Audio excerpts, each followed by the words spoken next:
Today is Tuesday, October 1st. As always, this is being recorded, so if you could please mute your phone line, and we are going to start with the Pledge of Allegiance led by Commissioner O'Grady.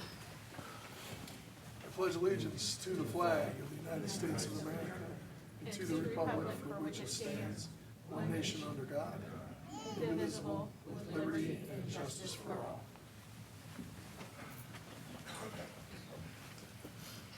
All right, happy Stormwater Awareness Week. Happy October, too. This week highlights our vital work to protect our local streams and rivers and the amazing wildlife that thrives in these ecosystems. We're excited to have two special guests with us today.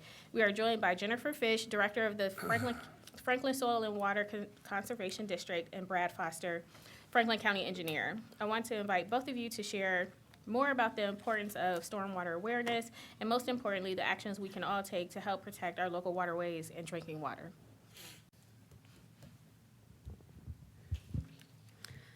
Jennifer Fish, Director with Franklin Soil and Water. Thank you, Commissioners, for some time this morning to talk about an issue that impacts us all, and I think we're all very aware of with all the rains down south with the hurricane. Obviously, stormwater is an everyday thing that we work with, and I have Tori Robinson, our AmeriCorps member, who will be talking a little bit about that.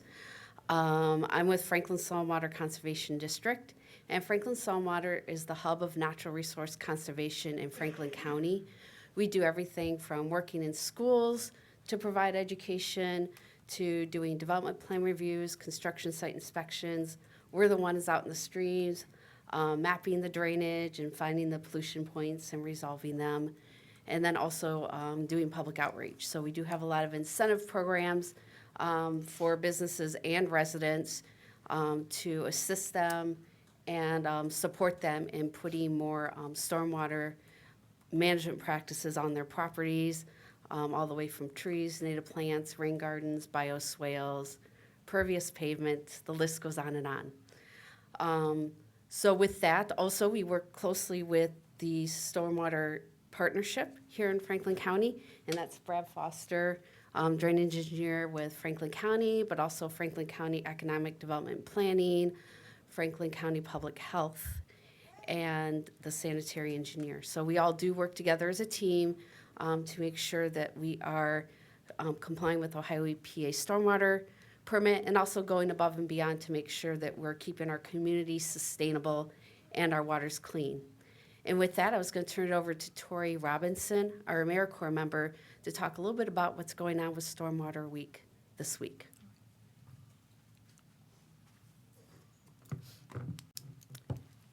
Hello, my name is Tori Robinson, and I am an AmeriCorps member with Franklin Soil and Water Conservation District.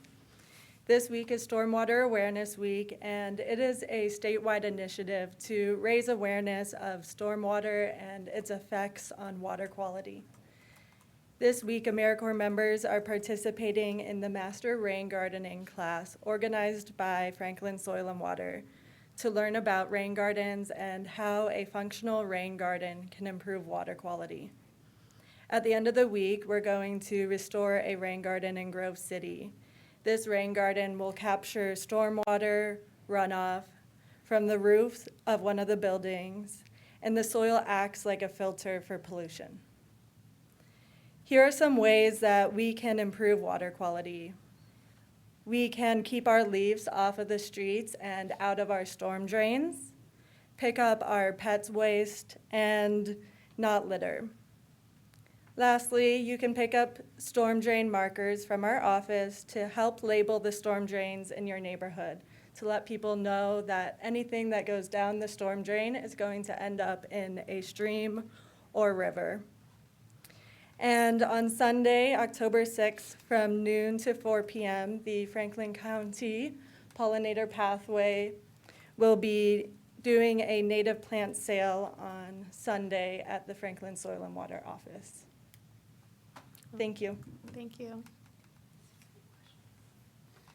And then Brad was going to talk a little bit about the stormwater when he's doing his resolutions. Sure. I mean, you can come up right now, engineer. Yeah, good morning, Brad Foster, Franklin County Engineer, and also Franklin County Drainage Engineer. Just wanted to thank Jennifer for bringing up the awareness for stormwater, Stormwater Awareness Week. The Franklin County Engineer's Office, along with Franklin County Soil and Water, do have a great partnership and collaboration on stormwater here in Franklin County. So, thank you very much. All right. Commissioner Spackle, quick question. Joy Bivens, Deputy County Administrator of Health and Human Services. So leaves, I understand pet waste, but leaves and what else? Because I would think leaves are a good thing, but they're litter, of course. Yeah, it's confusing. It's kind of like too much of a good thing. So what we want, one of the big focus, especially with the algae blooms in Lake Erie and other places, is really trying to reduce that nutrient pollution wherever we can. So when folks are putting their yard waste in the street, or even putting their leaves in the street, that's a lot of leaves and a lot of nutrients going directly to our stream. So it's not those stuff that's falling naturally into the stream corridor, and so that's overloading our waterways with nutrients, and then that creates the problems. That adds to the problems in addition to many other sources. So yeah, it is confusing. But we do see a lot of dumping in the streets. We see a lot of dumping in the stream corridors. And that is a tough concept to get across. Well, thank you both, or thank you, all three of you. We truly value your office's dedication to this essential cause.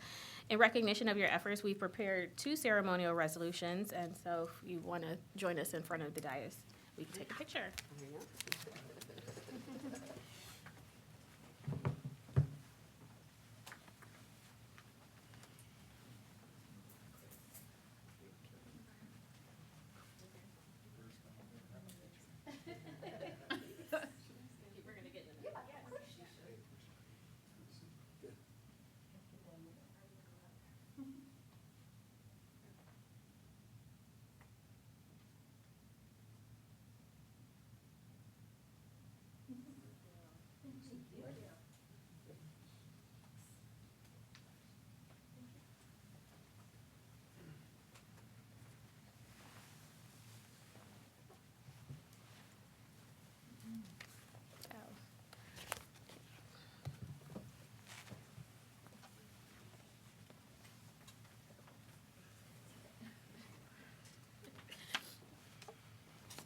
All right, next we would like to take a moment to acknowledge that this is Hispanic Heritage Month, a month-long celebration of Hispanic and Latine history and culture. While we celebrate Hispanic and Latine communities beyond this month, from September 15th to October 15th, we give extra recognition to the many contributions made to the history and culture of the United States, including important advocacy work, vibrant art, food, businesses, music, and much more. Here to give a few remarks about this important month and how we can keep uplifting the Hispanic Latine population are Anthony Regalado, Executive Director of the Hispanic Chamber of Commerce, and Annette Vasquez, founder of El Mercadito. Welcome to the podium. Buenos dias and happy Hispanic Heritage Month to everybody. My name is Anthony Regalado. I am the Executive Director of the Hispanic Chamber of Columbus, and I'm accompanied by Annette Vasquez, who is our office manager and also the founder of Mercadito, which is, and she'll talk a little bit more about that later. I wanted to talk a little bit about Hispanic business growth and the Hispanic community growth here in Ohio in the last couple of years. You can lift that podium up a little bit so you don't have to lean over. There's a button on the How side. do I do that? Okay. Oh, look at that. Everybody does that. Technology. I'm over here like, Right. no, that's great. Thank you very much. So the Hispanic community in Columbus, Ohio is 106,000 strong in the metropolitan area right now.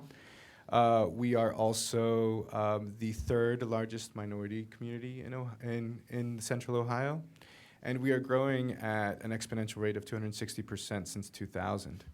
In an event this year, the Department of Development mentioned that we are 50% of small businesses in the state of Ohio. We also have a great contribution to the state of Ohio. While we are 5% of the population, we contribute to 10% of the GDI.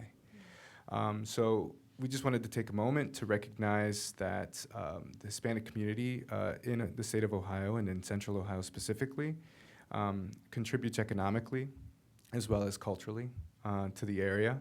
And part of our initiatives at the Hispanic Chamber are to support workforce development, specifically individual professionals. We have 2 career fairs a year. The last career fair brought about 320 people through professionals. We had sponsors such as Chase and Sencora. Chase sent out 19 offer letters from our career fair, which was fantastic. And Sencora hired and retained 23 different professionals just from our career fair. We have a vast array of diversity in our professional workforce, from hard labor all the way up to a little bit more administrative and white-collar professionals. And at the same time, we're also right now, as a chamber, distributing a lot of our constituents to a lot of the services in the area. One of them is the Thrive program, led by the SBA. It is the first one of its kind locally that has been hosted in Spanish. So we support those programs and generally like to distribute our constituents to those programs so that they can take advantage of free programs in the area. And with that, I'll let our office manager speak a little bit about Mercadito and what she does there.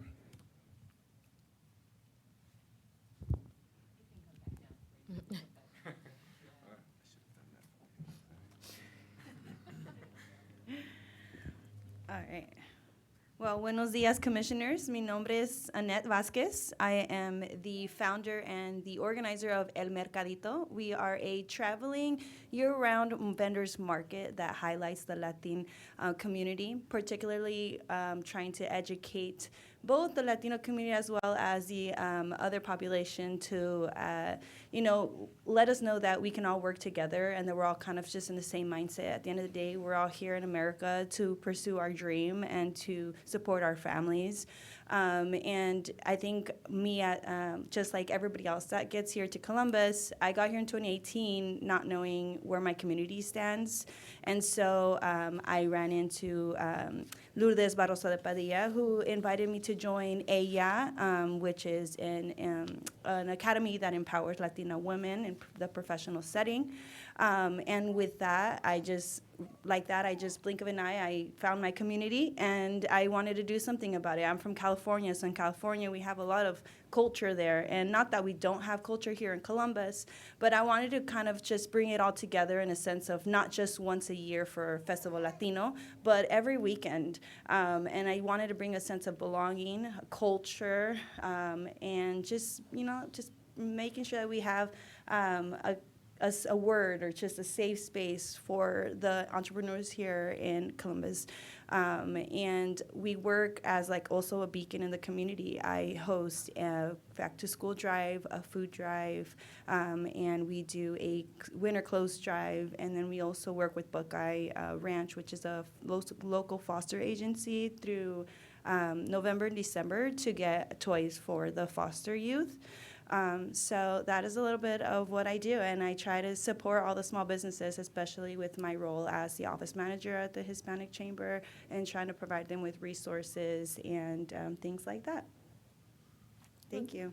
Thank you, Anthony and Annette. Really appreciate you coming to share the impact that the community has in Central Ohio. Thank you also for just acknowledging that when you got here, you didn't know where your community was. I have said before, I've been living here 10 years now, but my daughters, Hope and Faith, they are Afro-Latina, and their roots come from Panama. And so they have been looking for a community. They're 20 now, but when we got here, they were 11. Yeah, 11. And so they have moved away, and then one is still here. But it is important to be able to find your community, find your people, so you can be in community and continue to grow and foster the culture. So thank you for sharing that. I don't know if you had anything. Yeah, I appreciate you guys being here today. We love working with your organizations and others like yours. Obviously we've been working with Guadalupe and Josue and others in the Latino community for a long time. And so we're glad that you guys are with us today and happy to be supporting your organizations. And we've been working with New American organizations for a long time, and it's part of what the county does. It's part of who we are as an organization. And so happy to have you with us today and be a part of our organization as well. Thank you. Thank you so much. Absolutely. And Commissioners, Chris Long, Deputy County Administrator, if I could, I'll follow you out and make introductions with our Human Resources team as well. We probably already have some of that connection, but we would love to make sure that we strengthen it on Career Day and other components to make sure that in addition to our DE&I team, our Human Resources team is completely locked in as well. So thank you so much for your presentation. Thank you. I'm going to ditto what she Thank you so much. We I'm sure appreciate you Perla's guys' probably time. already on it. So she's good, Thanks, but guys. thank you. All right. First up, we have the drainage engineer. Resolution 75324, resolution approving a ditch maintenance petition for Plum Run Crossing, Jackson Township, Franklin County, Ohio. Good morning, Commissioners. Brad Foster, Franklin County Engineer, Franklin County Drainage Engineer. This resolution seeks approval of a ditch maintenance petition for the drainage improvement within Plum Run Crossing subdivision located in Jackson Township. The petition ensures that these drainage improvements will be properly maintained. Pending any questions, I ask for your approval. If there are no comments or questions, I'll move approval of Resolution 75324. Second. Moved and seconded voting. Commissioner O'Grady? Yes. Commissioner Crawley? Yes. Resolution 75324 has been adopted. Thank you. Next up, we have engineer. Resolution 75424, plans approved for the replacement of the structure on Eiderman Road, .75 over South Fork Indian Run, Washington Township, Franklin County, Ohio. Commissioners, this resolution authorizes plan approval for the replacement of a structure on Ottoman Road over South Fork Indian Run. This is a collaborative project with the City of Dublin and is funded by OPWC dollars. Located in northwest Franklin County, this project seeks to replace and widen the existing bridge. Pending any questions, I would ask for your approval. If there are no comments or questions, I'll move approval of Resolution 75424. Second. Moved and seconded voting. Commissioner O'Grady? Yes. Commissioner Crawley? Yes. Resolution 75424 has been adopted. Resolution 75524, the first report of the Franklin County Engineer establishing sums of compensation for a portion of the owners of property abutting Clubview Boulevard South, Township Road number 2368, and Candlewood Drive, Township Road number 2372, Perry Township, Franklin County, Ohio, in the amount of $1,038. Commissioners, our next resolution seeks compensation for one property owner abutting the Clubview Boulevard South and Candlewood Drive Safe Routes to School Improvement Project. Located in northern Franklin County in Perry Township, the project will construct sidewalks, ADA curb ramps, and improve crosswalk striping. This improvement will make a safety improvement for the pedestrians at Worthington Woods or Worthington Hills Elementary School. We have negotiated with the property owners, and compensation is based upon fair market value. Pending any questions, I ask for your approval. If there are no comments or questions, I'll move approval of Resolution 75524. Second. Moved and seconded voting. Commissioner O'Grady? Yes. Commissioner Crawley? Yes. Resolution 75524 has been adopted. Resolution 75624, the first report of the Franklin County Engineer establishing sums of compensation for a portion of the owners of property abutting McVeigh Boulevard, Township Road number 1759, and Millbrae Road, Township Road number 2531, Perry Township, Franklin County, Ohio. Commissioners, this resolution seeks compensation for one property owner abutting the McVeigh Boulevard and Millbrae Road Safe Routes to School Improvement Project. Located in northern Franklin County and Perry Township, this project will construct sidewalks, ADA curb ramps, and sidewalk striping, improving safety for pedestrians at Brookside Elementary School. We have negotiated with the property owners, and compensation is based upon fair market value. Pending any questions, I ask for your approval. If there are no comments or questions, I'll move approval of Resolution 75624. Second. Moved and seconded voting. Commissioner O'Grady? Yes. Commissioner Crawley? Yes. Resolution 75624 has been adopted. Resolution 75724, The fourth report of the Franklin County Engineer establishing sums of compensation for a portion of the owners of property abutting the Renner Road, County Road number 27, from Alton and Darby Creek Road, County Road number 272, to Spindler Road, County Road number 153 Improvement Project, Norwich Township, Franklin County, Ohio, in the amount of $47,774.01. Commissioners, this resolution seeks compensation for 4 property owners abutting the Renner Road from Alton Darby Creek to Spindler Road Improvement Project. This is a Franklin County Transportation Improvement District project funded by OPWC and also private development dollars located within Norwich Township. The project seeks to improve Renner Road with the addition of a 2-way left-hand turn, drainage upgrades, and pedestrian infrastructure. The project also replaces the structure over Clovergrove Run. We negotiated with the property owners, and compensation is based upon appraised fair market value. Pending any questions, I ask for your approval. If there are no comments or questions, I'll move approval of Resolution 75724. Second. Moved and seconded voting. Commissioner O'Grady? Yes. Commissioner Crawley? Yes. Resolution 75724 has been adopted. Resolution 75824, approval of the Plum Road Crossing Subdivision Plat, Jackson Township, Franklin County, Ohio. Commissioners, this resolution seeks approval of Plum Run Crossing subdivision plat. The subdivision is located in Jackson Township on Zuber Road between Boer Road and State Route 665. Approval of this resolution is the last legislative step allowing the developer to begin to sell lots and build homes. Pending any questions, I ask for your approval. If there are no comments or questions, I'll move approval of Resolution 75824. Second. Moved and seconded voting. Commissioner O'Grady? Yes. Commissioner Crawley? Yes. Resolution 75824 has been adopted. Resolution 75924, resolution requesting the Ohio Department of Transportation to reduce the speed limit on Alton and Darby Creek Road, County Road number 272, Norwich Township and Prairie Township, Franklin County, Ohio. Commissioners, our final resolution seeks authorization to request the Ohio Department of Transportation to investigate the speed limit on Alton and Darby Creek Road from Fetter Road to Renner Road. ODOT will review Franklin County study and determine a safe speed limit. The study was conducted by the Franklin County Engineer's Office, and it was determined that a speed limit reduction from 55 to 45 would be appropriate. Pending any questions, I ask for your approval. If there are no comments or questions, I'll move approval of Resolution 75924. Second. Moved and seconded voting. Commissioner O'Grady? Yes. Commissioner Crawley? Yes. Resolution 75924 has been adopted. They didn't ask me. Thank you.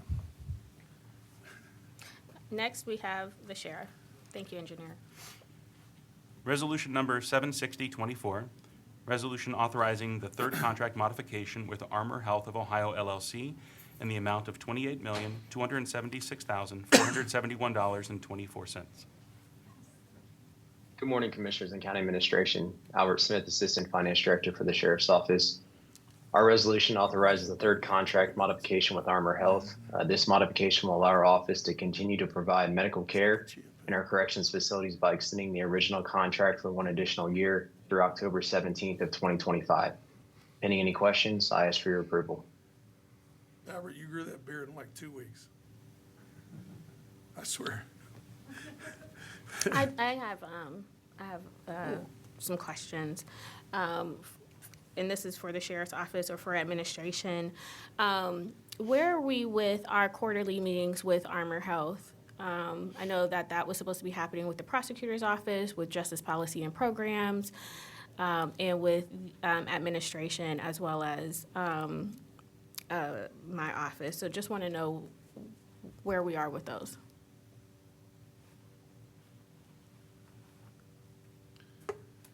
Okay, so I think Director Pride is coming up.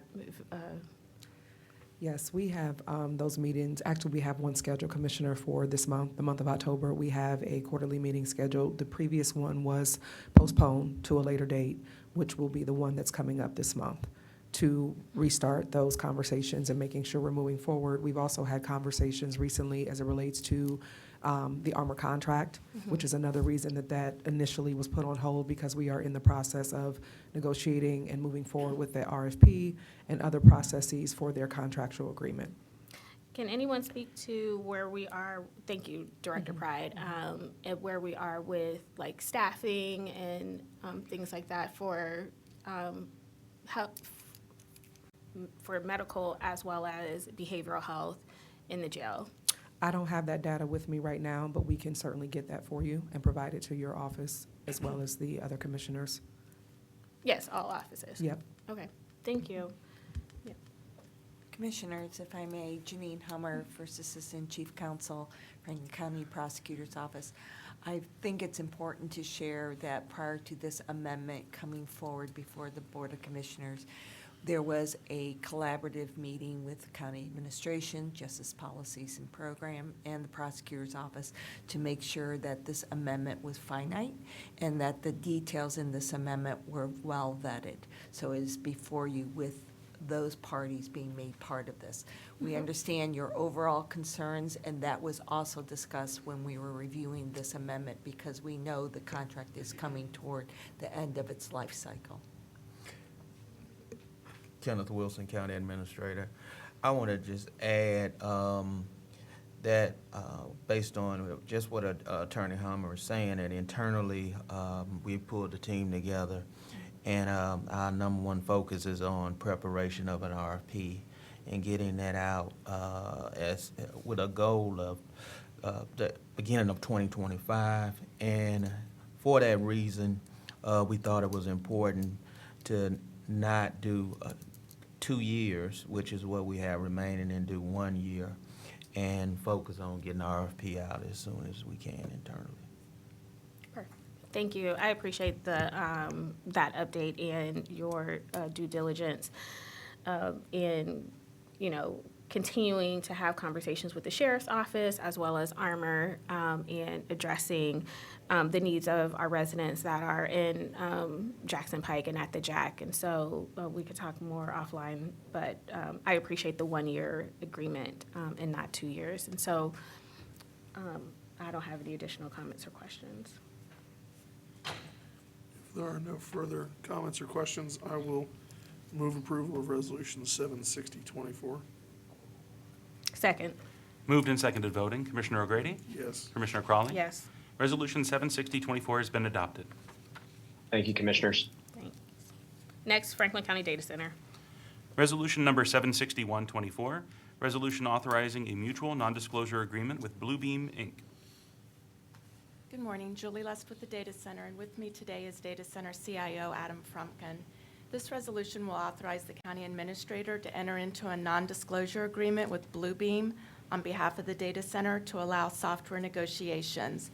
Bluebeam Studio Prime is a comprehensive PDF solution tailored for architecture, engineering, and construction professionals and is vital to EDP's operation. Pending any questions, we request your approval of this resolution. If there are no comments or questions, I'll move approval of Resolution 76124. Second. Moved and seconded voting. Commissioner O'Grady? Yes. Commissioner Crawley? Yes. Resolution 76124 has been adopted. Thank you, Commissioners. Thank you. Next, we have Veteran Services. Resolution number 76224, resolution authorizing a transfer of general fund appropriations for the support of the Immediate Financial Assistance Program. Good morning, Commissioners. Good morning. Today, the Veteran Service Commission is requesting a supplemental funding for the remainder of the fiscal year 2024 in the amount of $1.5 million. Each year in May, our agency submits a budget request for the following year. In 2023, we executed our original appropriate budget, and with your support, we provided veterans an additional approximate $500,000 in supplemental funding in the last quarter of that year. Along with the Office of Management and Budget, we've been tracking a similar budget execution trend in 2024 since March of this year. And in fact, this year the need's a little more pronounced than in 2023, which was to date our busiest year in the history of our agency providing financial assistance. I have a couple of quick examples to share with you. First, our medical transportation program cost has increased by a projected 45% this year, or over $400,000. While some of this impact stems from monthly enrollments, which have almost doubled between last year and this year, the increased cost of these services has also had a greatest impact, simply as just the overall cost to provide transportation. Secondly, our food and nutrition stability programs have increased by 14% projected this year, or almost $300,000. When comparing food inflation impact from the end of 2020 to March of 2024, food prices have risen over 25% and still are at a 20% growth rate according to USDA figures. And then finally, in our grants, which is our financial assistance funds, we provided over 4% more resources for veterans this year during the same time period as compared to 2023. Our weekly average expenditure this year is about 15% higher than it was in 2023, and our overall expenditure to date in 2024 is almost $500,000 more than at the same time period as of last year. As always, we appreciate your consideration for this request. I have just a question. Thank you for that, and I know the needs of our veterans continue to grow in Franklin County as our population of veterans continues to grow as well. And so thank you Yes, ma'am. to you and your team for all that you're doing to support our veterans. I also want to say shout out to Josh. I know he's been working with you all somewhat to figure out how to meet the needs of our residents who have different challenges that are coming through other agencies, which leads me to my question about as we move towards a one-door model. Well, before I even say that, thank you for showing up to Conversations with Crowley the other day. Oh, it was great. I appreciate it. And so hopefully we will see you or someone from your office every month because, as you are well aware, people have questions and don't even know all the services that VSC provides. That is the nature of conversations with Crowley or the commissioner. And administration and directors show up because people don't know what we do as commissioners, but also they don't know the resources that are provided through the county. And so I know you showing up the other day was a big deal. I heard about it. We're committed to continue to participate, and a shout out to Ms. Joy Bivens, who was pretty much rocking the whole event, even though we didn't get to share time with you. It was a great event. I was under the weather, so really appreciate everyone who made that continue. I really appreciate it. But as we see the needs continue to grow, and maybe this is something that we can talk more about offline because you understand the needs, and people who are usually coming to VSC also has other needs in different agencies. I really want to see how we can support someone to be in across the hall in one door, or as we move to get another location. I think it's very important when we see the other models in different counties like Mecklenburg, where they have a one-door model. VSC is right there housed, and they're just as active as any other agency. And so I don't know what that looks like, but definitely need someone to be able to help our residents so they don't have to.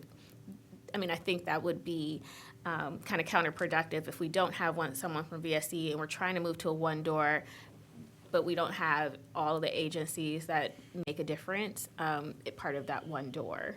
So I'm sure I'm preaching to the choir. You don't need me to tell you how important having someone is, but having someone is very important in the one door. Well, ma'am, the support is phenomenal from the Board of County Commissioners, and that's really what it is for us. It's as we grow to meet these needs, it's a constant staffing challenge for us. We are committed to walk the path with the One Door and Joy's team. We've been in contact over the last couple of months with kind of the interim plan of how we can at least launch and support the effort, and ensure that we have information, and we've made it easy for the staff that's going to work the One Door to do those warm handoffs and help the population understand, not only if you're a veteran, but if you're a family member, if you're Absolutely. a widow, and all those things. We're working with her team to make sure that that we can be part of the solution, because we know it's for that 60% of the veterans that we're working with in the poverty cycle. It's always multidimensional. Absolutely, So. it is, and thank you for mentioning it is families too. And I don't know that people realize that if you are a family member of a veteran, that there are services and supports available to you as well. And so it's just a matter of us continuing to educate our community on the services that are provided or that's available, but also making sure that we are accessible and available. So, conversations with Commissioner Crowley every month, but also we now will have one door across the hall. So thank you. Yes, ma'am. Buck, I say this every time you're here, but thank you for the work that you do on behalf of of our veterans. Last week, I was having a conversation with one of our counterparts in our sister city of Odense, Denmark, and he was reminding me and talking about what the admiration that he not only has for the American military and American service, but for the work that we do as a country on behalf of our veterans, and the fact that it's not that way around the world, that it's not that way in most other countries around the world, and certainly not that way in most European countries. And so he was expressing his admiration for the work that the United States does on behalf of the American military. And so had that conversation with him just last week, and so I wanted to pass that on to you, that you know, not only do we admire what you do on behalf of the veterans of Franklin County, but there's admiration around the world for how the United States treats their veterans. So I thought you might appreciate that conversation. I do very much, and I think what's most rewarding in this job for me after 34 years in the military is there's all these programs, but our program, this is a local program. This is Franklin County, taking care of Franklin County veterans. In addition to, you know, all the things that the federal government does and the state government does, this county takes care of its veterans, and we're very appreciative. Well, thank you. And I would note, we're tracking undefeated Army and undefeated. Oh, gosh. So I just want to set that up. Go Navy. We'll have that conversation in a couple of weeks. I mean, I am willing to admit that we're, you know, kind of the underdogs right now, which is fine. You know, there's something to be said about underdogs. So I'll let you have that one. I saw an Army quarterback throw a ball. Not usual. So, well, thank you so much. As Well, we're always, still again. having those conversations, Linda Logan and I, and the folks over at the Veterans Memorial Museum. And so may not be going to the game this year, but we are definitely having those conversations about the possibility of bringing that game to Columbus in the future. So we'll keep you posted. It would be terrific, and I know we talked, sir, about, you know, with the President Carter at Ohio State now. I mean, the stars are starting to align for this. It's a real conversation. Well, That he's way for Commissioner Army. Crowley can watch Navy get beat right here. I mean, he's going to root for Army, and that'll probably be the only winning season that he will experience, considering he is a Browns fan. So we will let him have that. Steelers didn't do real well on Sunday. And we're still 3-1. We're still 3-1. We're still 3-1. We're still I don't think 3-1. Administrator Wilson's going to let me come up here anymore, but You're always welcome, no matter what. These Bengals finally won a game this week. Yeah, Mr. Kenneth Wilson County Administrator, Mr. Bramlish, we were just talking earlier about the Talk of the County podcast we did, and we brought up, we both have a passion to see that game take place in Franklin County, and you gave us such a touching tribute to your dad, and I won't ever forget that, about how much that rivalry meant and how much it meant at the end of the day. So I just wanted to say publicly that you left something with me then about that game. That is truly a game that, while it's a competitive rivalry, neither side loses at the end of the day, because America going to be winning no matter how that game turns out. So I just wanted to say thank you for doing Now, that. for those who are paying attention who don't know, we have had an interest for some time, and we will continue to have an interest in the possibility of bringing the Army-Navy football game to Franklin County, to Ohio Stadium, and being able to feature the National Veterans Memorial Museum. It is something we're interested in. It's something that we've been talking about. It's something that we'll see if we can. It's not easy. It's only been played outside of the New York, Philadelphia area a few times in the history of the game. We don't know if we're going to be able to make it happen, but it is something that we're interested in. Who in here has been to the National Veterans and Memorial Museum? Oh, see, that's why we need to continue to promote it. I would love to see everyone raise their hand in here to say that they've been there. Oh, I have been there. Well, yeah. Many times, many times. But we had more people not raise their hand than who did, and it is, I mean, it's, you know, the exhibits are phenomenal, but also it's our history, right? And for me and those who have served, it's to have something memorialized, the contributions of those who sacrificed, who are either still here or not.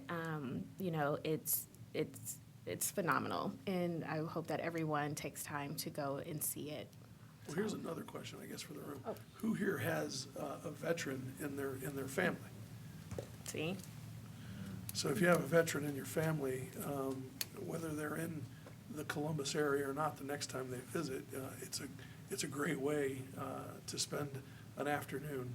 And so I would encourage all of you, if you've been there or not, to take your loved one to the museum and see the museum.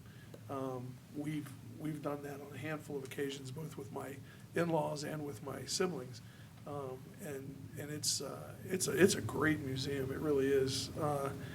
It's a great way to spend an afternoon, and it's, you know, and veterans, by the way, both current service members and retired veterans are free. I think kids under a certain age are also free, and so it's affordable, and so it's a good way to spend an afternoon. I would take the opportunity, if I might, we are evolving from a Veterans Day parade to a Veterans Day rally, and this year and every year it will be at the National Veterans Memorial Museum. It is on November 10th, Sunday, so the day before Veterans Day, and in part the generosity of this county, veterans, family members, visitors, they're all free that day. So you can come down, you can park free, you can come to the rally, which will be outdoors with all kinds of things. And then, you know, it might be a little chilly that time of year where we've got the greatest warming tent in the area. You can go to the National Veterans Memorial Museum and enjoy it free for veterans and family members on that day. DCA Long. Thank you, Commissioner Crawley, Commissioner O'Grady. I also just wanted to lift up the investment of the commissioners on Sunday was the dedication of the Gold Star Family Monument, and I had the honor on your behalf of being there. The commissioners were the largest contributor to be able to make this happen this year, and it was a really touching ceremony, and that memorial is right when you come off of the out of the parking area. It's the first thing you see and the last thing you see when you visit the museum. And so just wanted to lift that up, and again, a thank you to the commissioners for the ongoing investment. Absolutely. Thank you for that, DCA Long. All right.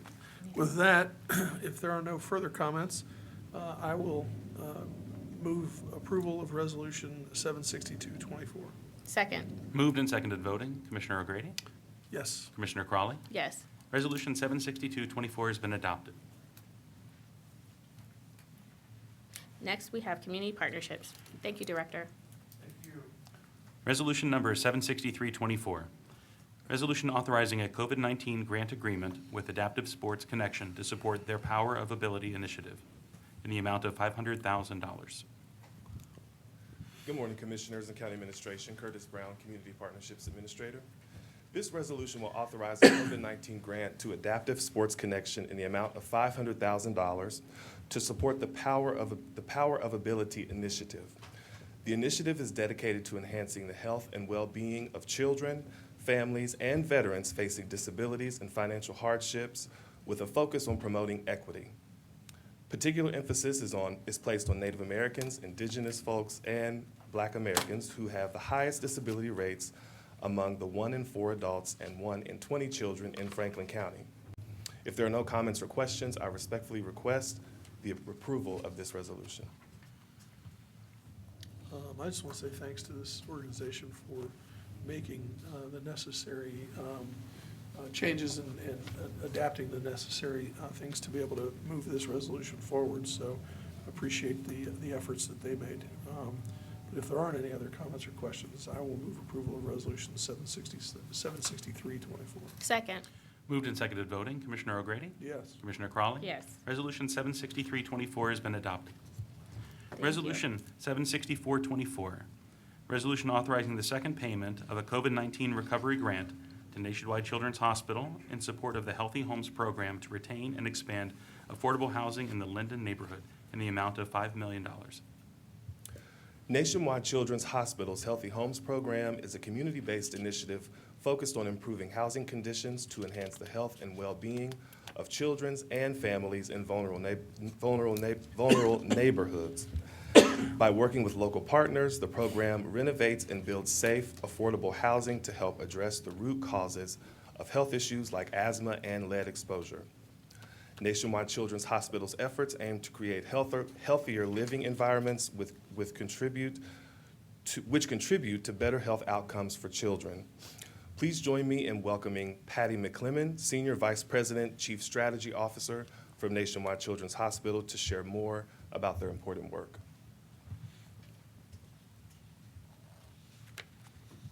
Good morning. Thank you, Commissioners. Good morning. I'm here to report on the 2023. This is the second installment, so following up on the 2023 dollars, a PowerPoint was distributed, but I wanted to highlight a couple of things. Nationwide Children's, with the money that was generously donated by the Commission, promised to renovate, do home repair grants to 31 homeowners. We did 31 houses in the Linden area. The average income of the homeowner receiving the grant was $28,000. The average age was 65 years, and their average years of home ownership was 26 years, allowing people to stay in their homes when the homes otherwise are becoming too expensive to stay in. We also then help them make sure that their heating and energy bills are reduced as a result of the work that goes on. In addition, we promised to provide 8 homes for new home ownership. We did, in fact, provide 8 homes working with the Land Trust, and the breakdown on those 8 homes were 6 of 8 were first-time home buyers, 7 were black, 1 was white. The average sale price was $128,000. That's almost $100,000 underwritten because the development price was over $200,000. So people are finding affordable home ownership as their first path to savings. The average household size was 2 to 3 for those 8 houses. In addition, we developed 30 scattered site rental homes. So we took the $1.7 million from the county money, leveraged that with other donors, and spent $8.4 million to develop those 30 homes. The average age of the home renter is 33. The average income is $43,000, but more importantly, the average rent for a 3-bedroom is $868 compared to over $1,000 at market rate. So again, saving families over $1,000 a year, almost $1,300 a year that they can put towards other family needs by developing these homes. And we also then used some of the money for renter support. These are people who needed emergency assistance, whether that was because they had unmet emergencies that allowed them to not pay their rent or caused them to not pay their rent, but loss of employment hours due to illness was the primary reason people ran into emergencies. And finally, we funded the Proud Linden Parent Program and related literacy initiatives associated that we tie back to Franklin County RISE. So we had 41 households, which was actually 82 participants plus, not counting all of the children. Some of the children are in that count. Participate in the program, which is a 12-week program giving children between the ages of parents and their children between the ages of 2 and 8 goals around positive parenting, safe parenting, and literacy. And with that, we tied it to our literacy screening program in the Linden Primary Care Center, where 419 children were screened. 272 of those were not considered to be ready or kindergarten ready, and so they were flagged and sent on to appropriate support services. And we will, this coming school year will be the first year that we can see if there was an increase in the kindergarten readiness associated with that, because that data runs in behind. But we are very excited about the number of children screened and positively impacted for literacy. So with that, we thank you for your 2023 support and are requesting the second installment for 2024. So, Commissioner, so Ms. McClement or Curtis, either one of you, so this is for the 2024 support. We funded you in 2023. Have we, and remind me if you would, I know that we've had a relationship with Nationwide on this project for a bit. Have we funded you? Can you remind me? 2023 was the first year. It was a Was that the 3-year first- ARPA contract. okay, So okay. this is the second Couldn't installment, and remember if- 2025 Couldn't will be the remember third. if we were in the, Yes. if this was the second, or if this was gonna be the second of 3 years, or if this was the, if this was gonna be the third of 3 years. This is the second I of three. got you, okay. All right. Thank you. I want to say I was just in New York at the United Nations General Assembly with administration. Deputy County Administrator Bivens was with me, Director Pride, as we were on a panel, sat on a panel on housing and sustainability and talked about public-private partnerships or P3s, and I mentioned our partnership with Nationwide Children's Hospital, and how it's not just about housing. One, it is about housing, but why it matters to have P3s, but also how it impacts other things when we talk about social determinants of health, right? And to your point about the amount of children that were identified to be not kindergarten ready.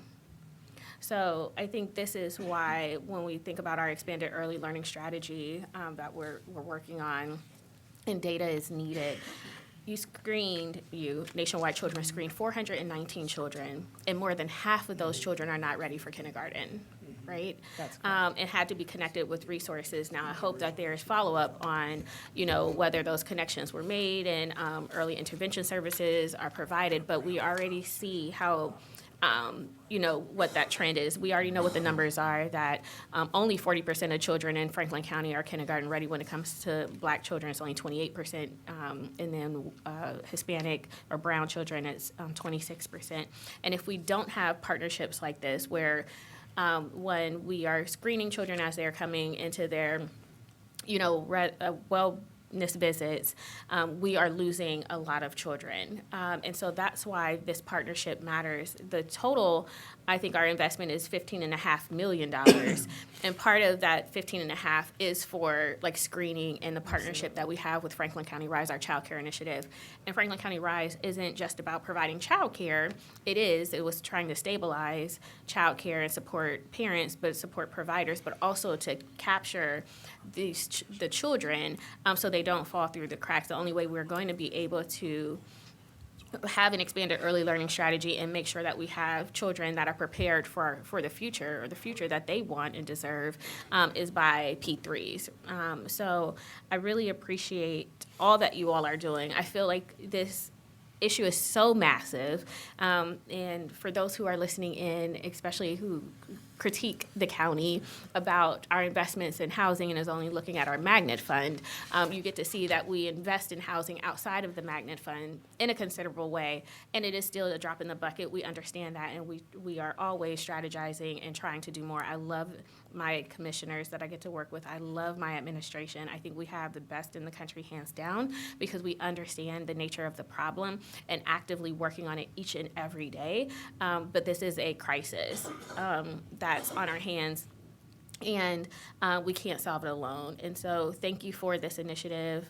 Thank you for bringing the data points forward to talk about, all of the other issues that surround people and staying in their homes. Like you said, some of the allowable expenses for the emergency assistance program was food, diapers, childcare. We know that when people have to make hard choices, an illness, right? I got to be able to go to the doctors or pay for prescription. Now I'm in a position where I might not have the rent this month, or I can't keep my lights on. Those are real problems that people are facing each and every day. It's not hyperbole, right? It really isn't. And so, I love that we are in this partnership. I know it's a 3-year partnership, and we have other partnerships with Nationwide past this, but looking forward to seeing what else you all are going to do in the future outside of, Linden needs a lot of support, but there's other areas in the county that need just as much investment, if not more. And so thank you, Curtis, for, I know you keep in contact with Nationwide and you get the reports. Thank you for all the work that you do, and happy to support this resolution today. Well, Patty, I'm sorry, but if I could continue, but Patty, I appreciate you coming and bringing a report and showing us the details. I remember it's been probably 3-4 years ago now, leadership came to make the ask, and they came hat in hand, and they came to us. They didn't just, like a lot of other people do, send us a request or ask us to come to them. They came to us. And they showed us their vision, and they laid it out. And now you've come back and you've showed us the results. And as Commissioner Crowley said, we get a lot of criticism, from a lot of folks for a lot of reasons. And we always will. We're expending the public's dollars. So everybody has a lot of right, frankly, to criticize. And that is the way it is. But we, as Commissioner Crowley says, we do have a great team. We do make, I believe, and I agree with my colleague, that we do make great investments, and this is one of them. And I appreciate you coming back and showing the great results that we've gotten through this investment. So appreciate that. This was a great vision, and we always expect and demand that folks come back with results and measurements for the investments that we make, and so we appreciate that. Well, thank you, and we are truly, truly grateful for the partnership. It allows us to leverage so much and do so much more for the children in our community, which is exactly what you guys are both about. And I also want to just shout out real quick, Autumn Mitchell, who also who is our senior policy analyst, who is looking at data, working with Curtis's team, and bringing that information into administration. When I tell you that we work on housing day in and day out in all ways, I don't know that there's anyone up here who's not working on housing and thinking about it. Obviously, Zach, you are too, from the numbers perspective, but we always are. And so it's a team effort. So thank you. Thank you.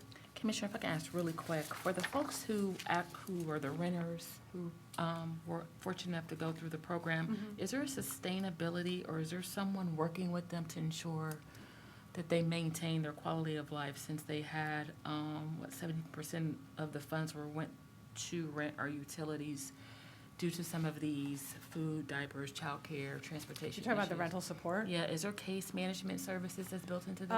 Yeah, well, they are offered case management. They can opt in and out. And so often it's a one-time, a car repair that they weren't anticipating, sick child that caused them to miss work. But we would like to strengthen that into the future. Okay, if our team could have a conversation with you, because I Sure. wanted to make sure that for the funds that were used for this, even for an emergency housing, looks like they could have qualified for maybe some additional funds, and you Yes. all could leverage it a different way, so there's so that we can align with what you all are doing for Absolutely. better Yeah, we can- alignment. we can have that Absolutely, thank you. Well, if there are no further comments or questions, I'll move approval of Resolution 764-24. Second. Moved and seconded voting. Commissioner O'Grady? Yes. Commissioner Crawley? Yes. Resolution 764-24 has been adopted. Resolution 765-24, resolution authorizing a no-cost extension and the final 3 payments to the Affordable Housing Trust of Columbus and Franklin County in support of the Emerging Developers Accelerator Program in the amount of $3 million.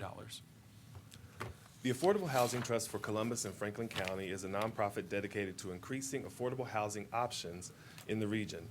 Since 2001, they have provided low-interest loans to support the construction and renovation of housing for low to moderate income residents. Their efforts help stabilize neighborhoods and ensure access to safe, affordable homes for underserved communities. Please join me in welcoming Derek Anderson, Senior Vice President and Chief of Staff from the Affordable Housing Trust of Columbus and Franklin County, who will share more about their impactful work. Thank you, Commissioners and members of the administration, for this opportunity to speak today regarding the transformative initiative supported by this commission, particularly for the Affordable Housing Trust of Columbus and Franklin County. and specifically our Emerging Developers Accelerator Program. Your initial commitment of $5 million to this program has been a monumental step in addressing the critical need for affordable housing while fostering inclusivity within the real estate development sector. I'm proud to share with you that thanks to your support, the Affordable Housing Trust has been able to provide over $11 million in funding, comprising of over $10 million in hard loans and $952,000 in soft loans to 9 of our EDAP graduates and supporting a total of 13 various projects. Through our EDAP program, we have now 37 graduates, well on our way to meeting 60 before the end of 2025. This significant investment not only mobilizes resources, but also leads to a substantial increase in the affordable housing stock in our community. Affordable housing is not just a fundamental human right, it is a cornerstone of thriving communities. With the challenges our region faces, including rising cost and increased demand for housing, the impact of your support cannot be overstated. The EDAP program is particularly noteworthy. This innovative program is designed to cultivate and empower minority developers, addressing long-standing barriers that have historically excluded these talented individuals from participating in the real estate development landscape. EDAP is more than a training program. It is a pathway to opportunity, offering a suite of resources including learning sessions, technical assistance, and consulting. Most importantly, it provides access to crucial capital for those ready to advance their careers. Your leadership has set a powerful precedent, demonstrating that government can play a vital role in creating equitable opportunities while addressing pressing housing needs. The success EDAP and the Affordable Housing Trust serves as a model for other communities grappling with similar issues across the nation. In closing, I want to extend my deepest gratitude to the commissioners for your unwavering support and vision, your commitment to affordable housing, and the empowerment of emerging developers is not only making a difference today, but is also shaping a brighter, more inclusive future for all of Columbus residents and Franklin County residents. Thank you for your attention, and certainly want to recognize our interim president and CEO, Mr. Steve Gladman, who's losing his voice, and so that's why he asked me to pinch hit for him today. I just want to say that you get to see, I'm not going to repeat what I just said about Nationwide Children's because you got it. When we think about housing and how many people were just who were able to purchase homes, who benefited from having repairs and all of that, it's really trying to get to address the historic and systemic barriers that we've seen when it comes to home ownership and staying in your home, but also now you get to see how we're supporting developers and really trying to understand how things can be vertically integrated from a developer, from an investment perspective, and all that we are trying to do in Franklin County to really have an equity lens on all that we do. And so really we've been supportive of EDAP since that idea came to us by the former CEO, Lark Mallory. It's a great program. Love to see that it's continuing and love to see our investment in it. But for the community, I just really want to highlight how we have made racial equity a core principle of good governance, and this is it playing out in real time. So thank you. If there are no further comments or questions, I'll move approval of Resolution 765-24. Second. Moved and seconded voting. Commissioner O'Grady? Yes. Commissioner Crawley? Yes. Resolution 765-24 has been adopted. Thank you, Doctor. Thank you. Resolution 766-24, resolution authorizing a COVID-19 recovery grant with the Columbus Museum of Art to assist with capital improvement repairs in the amount of $1.5 million. Commissioners, this resolution will authorize a COVID-19 grant in the amount of $1,500,000 to the Columbus Museum of Art to assist with their capital improvement project pertaining to their roof replacement. The Columbus Museum of Art's Ross Building was built in 1931 and currently serves as the museum's primary structure. In addition to serving as the primary home to the museum's permanent art collection, the building also serves as a community resource and place to gather, make connections, and have engaging experiences with art. Here to provide additional information and answer any questions is the Executive Director of the Columbus Museum of Art, Brooke Minto.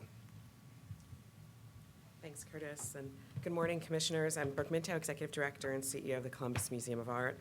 On behalf of the entire museum, our board, and our staff, I want to extend a heartfelt thank you to the Franklin County Board of Commissioners for consideration and approval of a $1.5 million funding resolution to help us replace the roof on our current Elizabeth M. and Richard M. Ross building at 480 East Broad Street. I'm delighted to share that with this essential support, from the county, we now have raised a total of $3.7 million for the roof replacement project. This milestone means we can officially move forward and begin the necessary work to protect the building and to preserve its architectural integrity as well as its legacy. The Ross Building, as Curtis mentioned, was constructed in 1931. It houses the museum's core collection galleries and serves as a vital space for both permanent collection works and community gatherings alike.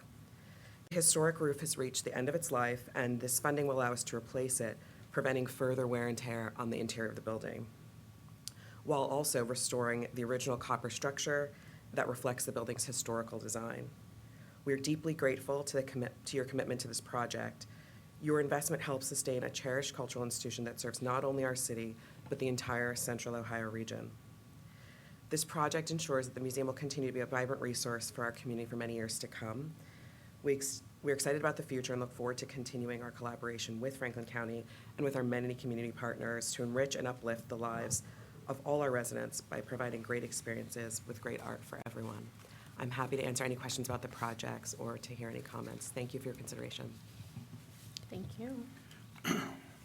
Well, appreciate you being here today, Brooke. It's good Yeah. to see you.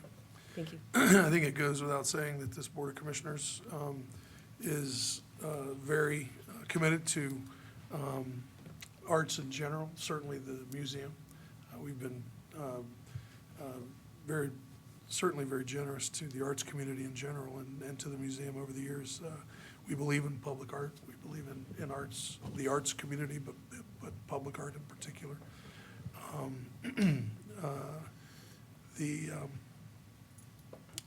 And I think we probably ought to note to those that are paying attention that these are COVID-19 dollars. Yeah. Simply based on the fact that we don't want anybody to not, those out there that would be interested in other capital assistance dollars that generally is something that we cannot do, but because these are COVID-19 dollars, we can. We've had a lot of people over the years ask us for capital improvement dollars that we can't generally make a capital donation or capital grants, but we can in this case because they're COVID-19 dollars. But it's always good to, I speak to Tom Katzmer on a regular basis about our interest in, my particular interest in public art. And so, matter of fact, took a bunch of pictures last week of public art while I was traveling. And I'll be happy to share them with him as soon as I get the opportunity to send him the photos that we took. But he'll be annoyed that I send them to him because he always is annoyed when I send them to him. But he's happy that I do at the same time. So I like to bug him about it as often as I can. So anyway, happy to support this. And if there aren't any, I don't know if Commissioner Crowley has anything she wants to add. Yeah, I was just gonna say, I feel like I've been talking about art and the county's investment in art, all things arts, all weekend, starting on Friday as the honorary chair for the Culture Black Fine Arts Expo with Key Foundation. Had a podcast on Sunday and another one today to talk about supporting the Kingdom Image Arts Awards and our investment in Kingdom's Kids and exposing children to all things arts. Whether it's visual arts or performing arts, the county, the Board of Commissioners in particular, we understand why these investments matter, whether it's capital to make sure that the building is safe and continue to be standing and showcase great art and artists, or it's programming, right, to make sure that our youth have exposure to opportunities they otherwise would not. We understand how these investments outside of just an ROI, comes back to our creative economy. People come, they spend their money, they enjoy these things, but also it's just exposure, right? Yeah, and I thank you for your opening remarks on Friday. The museum participated in the Fine Art Fair for the first time this year with the work of Amina Brenda Robinson, so it was nice to be there, and thank you for your participation in that. Absolutely. So thank you for being here. Happy to support this resolution. If there are no other comments or questions, I will move approval of Resolution 766-24. Moved and seconded voting. Commissioner O'Grady? I second. So sorry. Moved and seconded voting. Commissioner O'Grady? Yes. Commissioner Crawley? Yes. Resolution 766-24 has been adopted. Too much coffee, I guess. Well, you knew I was going to second it, so thank you. I wasn't sure. Resolution 767-24. Thank you.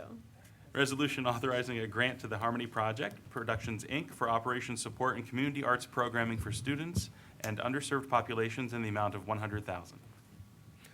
This resolution will authorize a grant in the amount of $100,000 to Harmony Project Productions Incorporated, a local nonprofit organization dedicated to fostering community engagement and inclusivity through the arts. The Board of Commissioners previously established a long-term lease agreement with Harmony Project at a county-owned property to support the development and operation of a community, cultural, and performing arts center. This partnership not only facilitates Harmony's mission to break down social barriers and empower voices through the arts, education, and volunteerism, but also provides valuable resources and space to charitable, nonprofit, and educational groups at minimal to no cost. If there are no questions or comments, I respectfully request the approval of this resolution. Well, speaking of the arts, one of my favorite people, I'll move approval. If there are no comments or questions, I'll move approval of Resolution 767-24. Second. Moved and seconded voting. Commissioner O'Grady? Yes. Commissioner Crawley? Yes. Resolution 767-24 has been adopted. Thank you, Commissioners. Thank you, Curtis. Thank you. Next up, we have economic development and planning. Resolution 768-24, resolution responding to the September 11th, 2024 notice received concerning the proposed creation of a tax increment financing incentive district in the city of Grove City. Good morning, Commissioners and Morning. Administrators. Emmanuel Torres, Assistant Director of Economic Development and Planning. The City of Grove City seeks to create a TIF incentive district named the Harris Farm TIF to support the construction of a new residential development project.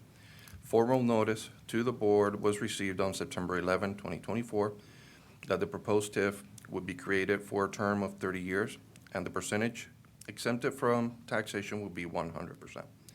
This resolution formally objects to the exemption in excess of 10 years for the proposed TIF incentive district. It also directs staff to work with the City of Grove City to negotiate a compensation agreement for the proposed TIF district. If the City of Grove City proceeds to create the TIF district without reaching a compensation agreement, the county shall be compensated by the default rate as set in Section 5709.40E2 of the Ohio Revised Code. Lastly, this resolution instructs the clerk to certify a copy of this resolution to the City Council of the City of Grove City within 30 days of notice from the City of Grove City. One additional comment. The proposed ordinance from the City of Grove City references the creation of a parcel TIF to be commercially developed for residential use. And staff is further evaluating the statutory authority of this board to respond on this matter. Pending any questions, I respectfully request the approval of this resolution. Commissioners, if I may. Yes, please. Because of this addition, what we are going to be researching is the ability of the county to object. We do have another week that allows us that time period to object if indeed we have the authority to. If indeed we have the authority to object, that resolution will be coming before the Board of Commissioners on Tuesday. Okay. So you're researching the ability, okay, all right, thank you. Thank you. Well, if there are no other comments or questions, I will move approval of Resolution 768-24. Second. Moved and seconded voting. Commissioner O'Grady? Yes. Commissioner Crawley? Yes. Resolution 768-24 has been adopted. Thank you. Thank you. Next up, Job and Family Services. Resolution 769-24, resolution approving a contract for case management services between the Franklin County Department of Job and Family Services and Ohio Health Corporation in the amount of $220,830.30. Good morning, Commissioners and County Administration. Carmen Barnes, Assistant Director, Job and Family Services. By having case managers present on site at Grant Medical Center and Riverside Hospital, we're able to provide better quality service and a shorter wait time for patients who need assistance through Job and Family Services. Per the terms of the contract, one of our case managers will be stationed full-time at each hospital to provide timely assistance in determining patient eligibility, primarily for Medicaid, but also for other agency programs. Ohio Health will reimburse our agency a monthly amount not to exceed $24,263 for the actual cost of the assigned case managers and a portion of the assigned case manager supervisor and clerical specialists. The total reimbursement amount for the 12-month initial term is not to exceed $220,830. This contract also includes 2 additional one-year options to extend the agreement. Pending any questions, I ask for your approval of this resolution. If there are no comments or questions, I'll move approval of Resolution 769-24. Second. Moved and seconded voting. Commissioner O'Grady? Yes. Commissioner Crawley? Yes. Resolution 769-24 has been adopted. Thank you. Thank you. Next up, Justice Policy and Programs. Resolution 770-24, resolution authorizing a subgrant award agreement with Healing Broken Circles for the support of the Fatherhood Program under the FY 2022 Justice Assistance Grant in the amount of $19,477. Thank you. Good morning, Commissioners and County Administration. Rochelle Pride, Director for the Office of Justice Policy and Programs. The Justice Assistance Grant is the leading federal source of criminal justice funding to state and local jurisdictions and supports a wide range of program areas. And the Franklin County Office of Justice Policy and Programs serves as the administrative agency for this allocation. Healing Broken Circles will utilize JAG funding to support the continuation of their fatherhood program implemented at the county community-based correctional facility. The program meets weekly for an introductory session and 8 regular sessions to follow, hosting a family day, which brings fathers and their children together. Facilitators provide parenting education on various topics, up to and including trauma, healthy communication, and child development. It is anticipated that the program will serve 60 participants in its 5 cohorts. The above subgrant award agreement supports goal number 9 of our Rise Together blueprint for reducing poverty in Franklin County. And pending any questions, we would seek your approval of this resolution. If there are no comments or questions, I'll move approval of Resolution 770-24. Second. Moved and seconded voting. Commissioner O'Grady? Good, yes. Commissioner Crawley? Yes. Resolution 770-24 has been adopted. Resolution 771-24, resolution authorizing receipt of an FY 2023 Comprehensive Opioid, Stimulant, and Substance Use Program award for the Ohio Office of Criminal Justice Services and granting authority to the county administrator to sign all acceptance documents and waivers related to the grant program in the amount of $838,866.10. Pending your approval, the Franklin County Office of Justice Policy and Programs will utilize COSUP grant funds to continue to expand operations of the Stop Addiction for Everyone Resource Center, known as Safer Station, designed to increase deflection from incarceration to substance use treatment and provide continuity of care for residents released from Franklin County Correctional Centers on medicated assisted treatment. This goal will be carried out by bringing on a reentry navigator and contracting with a peer support recovery specialist and community health care worker who will provide linkage to care, targeted outreach, and harm reduction services in the community. Funding will additionally support a subgrant award to the Franklin County Sheriff's Office HOPE Task Force for implementation of an active outreach pathway to deflection for residents released from our correctional centers. SAFER and HOPE will continue to serve as a multidisciplinary team to build rapport with residents receiving MAT services prior to release from custody by providing outreach and post-release connection to services, treatment, and other social services. Pending any questions, we would seek your approval of this resolution. If there are no comments or questions, I'll move approval of Resolution 771-24. Second. Moved and seconded voting. Commissioner O'Grady? Yes. Commissioner Crawley? Yes. Resolution 771-24 has been adopted. Thank you. Thank you.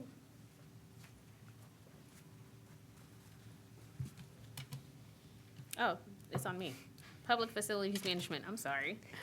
Resolution 772-24, resolution authorizing amendment number 1 to the architect-engineer agreement with DLZ Architecture Incorporated to provide design professional services for the Franklin County Downtown Facility Project, which includes the Early Learning Center, at an increase to the contract cost in an amount not to exceed $1,280,800 for a revised total of $2,670,425. Good morning, Commissioners. Darla Reardon, Director, PFM. Resolution number 52624, approved in June of 2024, authorized an agreement with DLZ Architecture, Inc. to provide Phase 1 limited design services, including programming and schematic design for the new Franklin County Downtown Facility Project, which includes the Early Learning Center. This resolution authorizes Amendment Number 1 with DLZ Architecture to provide additional professional design services specifically related to the demolition of the vacated Downtown Correction Center located at 370 South Front Street. The demolition phase scope of work includes decommissioning, planning, investigative services, development of a budgetary demolition project cost, demolition bid documents, construction administration, and demolition project closeout. DLZ Architecture is a local certified minority business enterprise. The construction manager at risk construction model is being employed on this Legacy County project, and there is an established 20% SEBE aspirational goal. Pending any questions, PFM requests your approval of this amendment to provide design professional services with DLZ Architecture, Inc. Thank you. If there are no comments or questions, I'll move approval of Resolution 772-24. Second. Moved and seconded voting. Commissioner O'Grady? Yes. Commissioner Crawley? Yes. Resolution 772-24 has been adopted. Thank you. Have a great day. Thank you, you too. Next up, Human Resources. Resolution number 773-24, resolution authorizing the county administrator to execute a consultant agreement with S4 Consulting Incorporated for leadership development, coaching, and training. Good morning, Commissioners. Sue Hamilton, representing the Department of Human Resources. For your consideration today, our resolution requests authorization for the county administrator to execute a consultant agreement with S4 Consulting for services related to leadership development, coaching, and training for Board of Commissioner employees. This request also includes a supplemental appropriation in the amount of $221,000. We seek to continue to expand the professional development resources available to our employees to improve their performance, engage in their current roles, prepare them for new opportunities within our agencies, and help us develop and retain top talent here in Franklin County. S4 Consulting will provide services to 3 distinct cohorts of employees in leadership positions. The new cohort will receive monthly one-on-one leadership coaching, periodic assessments, and access to a variety of leadership resources and tools. The previous 2 cohorts will be provided ongoing individual group and coaching and consulting services, as well as other resources. Pending any questions you may have, we respectfully request your approval. If there are no comments or questions, I'll move approval of Resolution 773-24. Second. Moved and seconded voting. Commissioner O'Grady? Yes. Commissioner Crawley? Yes. Resolution 773-24 has been adopted. Thank you. Thank you. Next up, purchasing. Resolution 774-24, resolution approving purchases for various Franklin County agencies in the amount of $634,771.25. Good morning, Commissioners. Megan Perry-Balanier, Director of Purchasing, and joining me is Andrina Austin, Economic Equity Administrator for the Office of Diversity, Equity, and Inclusion. This resolution requests your approval of 4 purchase orders for which the County Auditor has pre-certified available funding, and pending any questions, I request your approval of this resolution. If there are no comments or questions, I'll move approval of Resolution 774-24. Second. Moved and seconded voting. Commissioner O'Grady? Yes. Commissioner Crawley? Yes. Resolution 774-24 has been adopted. Resolution 775-24, resolution approving purchases for various Franklin County agencies in the amount of $2,660,481.64. Commissioners, this resolution requests your approval of 86 purchase orders. The county auditor has pre-certified available funding, and I'll turn it over to Andrina for the supplier diversity data. Thank you, Megan. Good morning, Commissioners and County Administration.